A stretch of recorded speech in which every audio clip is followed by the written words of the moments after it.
Namaskar friends, today on 29th July it is observed as World ORS Day. ORS that means Oral Rehydration Salt.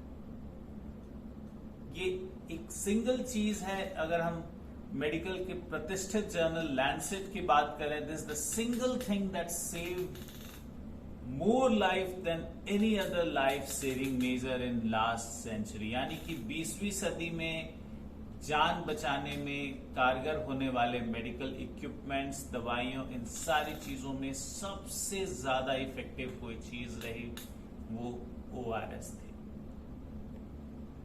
ORS का इस्तेमाल आज पूरी दुनिया में किया जाता है, लेकिन दुर्भाग्य से अभी भी कुछ पॉकेट्स बचे हैं जहां पे इसके बारे में नॉलेज कम है, लोगों की जानकारी कम है. और एज पब्लिक हेल्थ साइंटिस्ट मेरी तमाम लोगों से, मेडिकल फेटर्निटी से, कॉमन मासेज से, हर किसी से अपील है कि at every opportunity when we face there are certain children or there are certain people who are suffering from dehydration, we should use ORS. जब भी बांग्लादेश के अंदर एक गृह युद्ध की स्थिति हो गई थी and when there was division of Bangladesh at that time, lots of refugees were coming on Indian side और कॉलरा की महामारी चारों तरफ फैल रही थी. उस महामारी के दौरान जहां आईवी फ्लूइड देने पे देखा गया, अभी भी 20 से 30% जाने जा रही थी. दूसरी तरफ जब भी ओरल रिहाइड्रेशन थेरेपी यूज की गई तो 95% तक पेशेंट्स को बचाया जा सका. उसके बाद में धीरे धीरे तमाम जगहों पे आज ओरल रिहाइड्रेशन थेरेपी यूज की जाती है. The biggest benefit that it provided over intravenous fluid is that to give intravenous fluid, you have to have a complete setup, medical setup, and you always need to have a medical trained professional. लेकिन अगर oral rehydration therapy की बात करें, ये एक regular kitchen में भी बनाया जा सकता है, किसी भी वॉलंटियर के द्वारा बनाया जा सकता है. तो अगर अपनी कम्युनिटी में हम देखते हैं कोई बच्चा अक्यूट डायरिया से सफर कर रहा है, यानी कि 2 से 3 बार लूज स्टूल्स उसे आ रहे हैं और लिप्स उसके ड्राई हो रहे हैं, फेस और स्किन डल सा हो रहा है, यूरिन पासिंग की फ्रीक्वेंसी भी कम हो जा रही है, कई बार तो बहुत देर तक बच्चा यूरिन पास नहीं करता, एपेटाइट, भूख भी कम हो जाती है.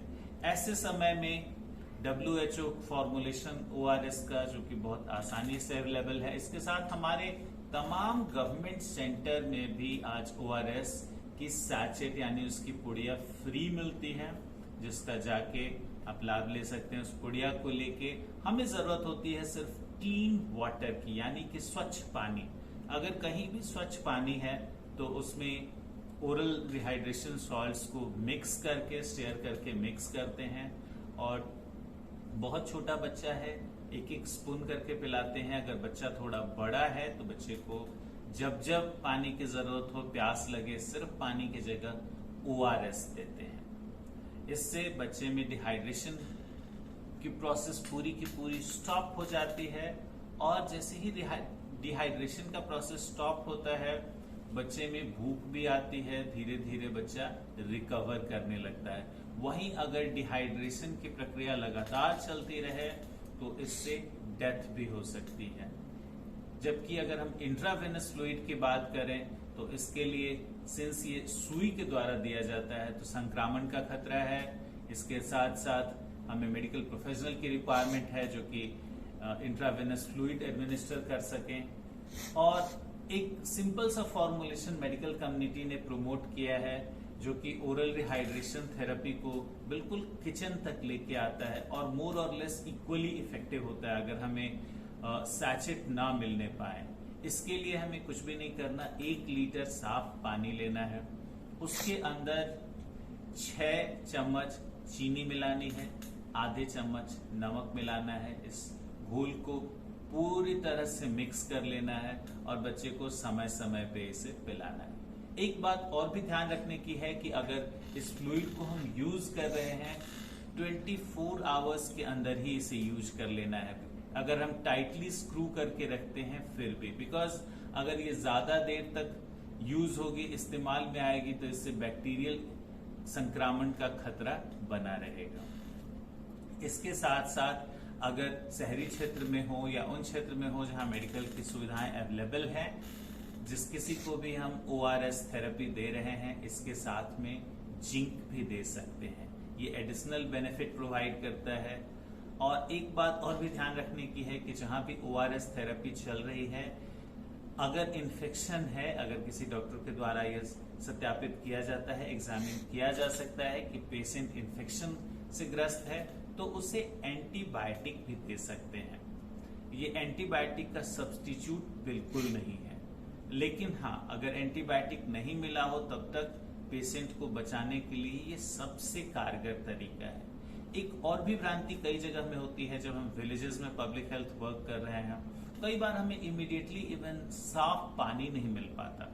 WHO की क्लियर गाइडलाइंस है, जब तक साफ पानी मिल नहीं पाता, कोई भी पानी अगर हमें मिल रहा है, सबसे पहले हम फ्लूइड रिप्लेनिश करेंगे। फ्लूइड रिप्लेनिश करने से हम पेशेंट की जान बचा पाएंगे। अगर एक बार जान बच जाती है, gradually we will source and find out antibiotic कहाँ से मिलेगा और पेशेंट को हम रिकवर कैसे कराएंगे। But first and immediate step is कि हम पेशेंट की जान बचा सकें।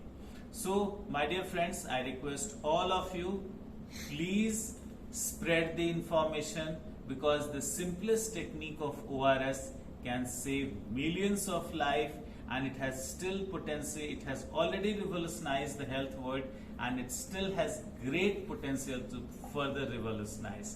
Thank you.